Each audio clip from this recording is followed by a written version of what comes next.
Alrighty. Additive and multiplicative relationship. This is going to get glued into your journal as soon as we're done, so make sure you're taking some good notes. Additive and multiplicative relationship are extremely easy. When you hear the word additive relationship, what do you think of? Additive. Very good.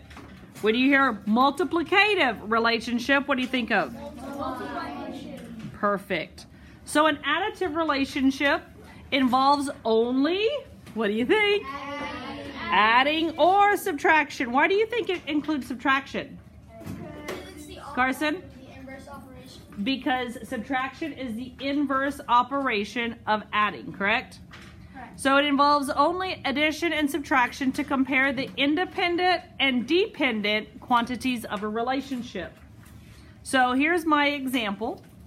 Manuel has a $20 gift card to Outback Steakhouse and then some money in his piggy bank. He can buy dinner for his family that is $20 more than the amount in his piggy bank. Does everybody agree? Yes. Okay. Create a table and graph showing how much Manuel can spend on dinner. So using this information, we're going to need to find out what our independent and our dependent is. So remember, X is our what type of variable?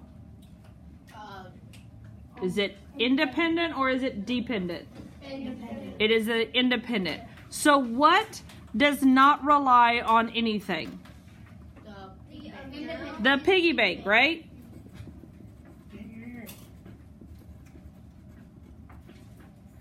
And then my Y, what does depend on X? What depends on how much is in the piggy bank?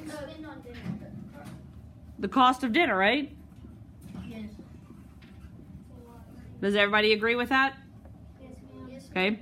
So now I know that if my Y, which is the cost of dinner, needs to be whatever's in my piggy bank plus my $20 gift card, right? This is my equation, also known as your rule.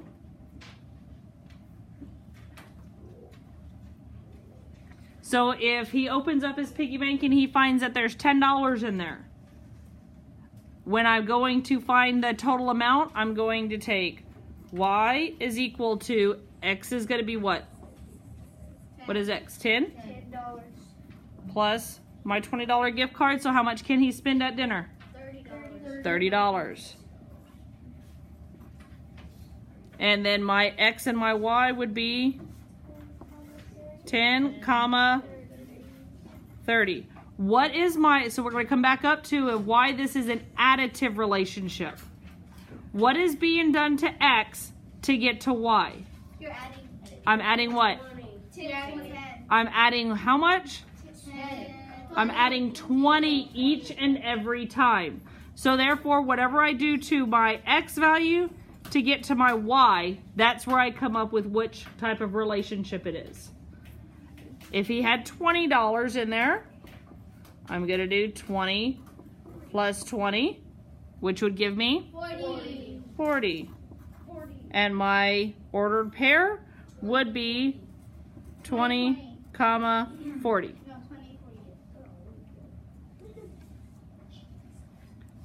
Same thing, if I had 25, replace that X with 25. And how much money could he spend? $45. What would my ordered pair look like? 25, 45. Am I still doing the exact same relationship when I get down here that I did up here? What am I doing to my X? I'm adding 20. Y equals X plus 20. It's going to give me, so my ordered pair would be 40, comma 60. Easy enough, right? And then graphing it, of course, I feel like all of you know, whenever I make a graph, I always need to make sure I label my X and my Y. What is my X representing? Amount in piggy bank. Always label. If you don't label, I will count off. What is my Y? What is that? What is my vertical axis representing? Total you can spend. No, what is it? Go ahead, I heard it back there. Total you can spend on dinner. Total on dinner. I have my X value, which is my independent, my Y value, which is my dependent. And then of course, I'm gonna look, what should I make my scales down here on my piggy banks? Tens? Fives? I would probably do tens. 10, 20, 30, 40, 50, 60. What about on my Y? Tens again? 10, 20, 30, 40, 50, 60. And I plot these.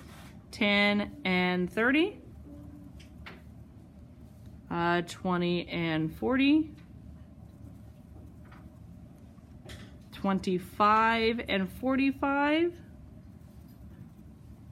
And 40 and 60. That's a little off here.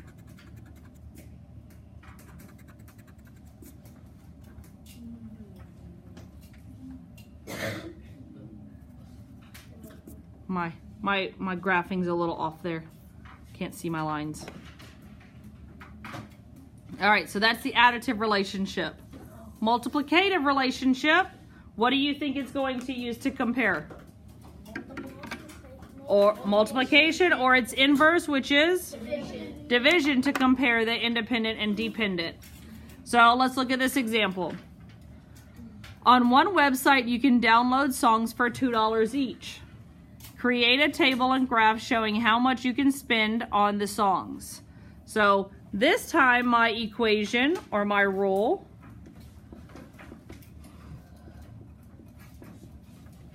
is my X is what?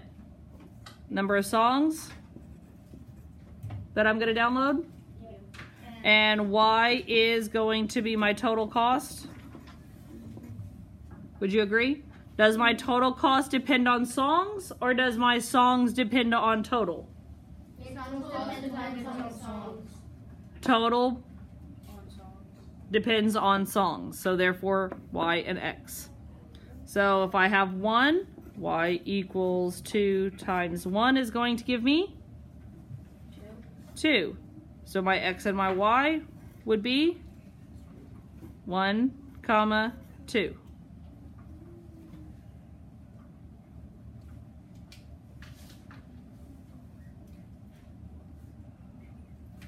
If I decided I wanted to do 2 songs, to find out what my total cost is going to be, I'm going to do 2 times 2, which is my ordered pair, 2, 4.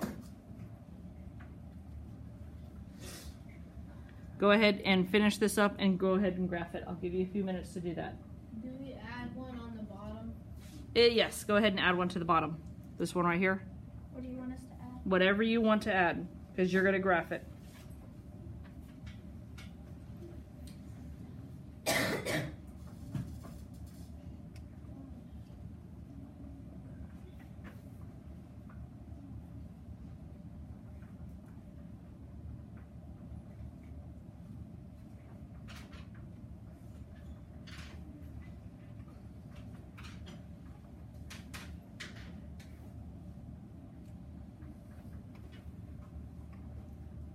Go ahead and put your head down when you have finished 4, 6, and then your mystery and your graph.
All right, so even if you're not done, you can push pause if you want to, or continue watching. So I said if I have 4 songs, I'm gonna do 2 times 4 gives me 8. So remember over here when we're on this side, we said, what is the relationship between my X and my Y?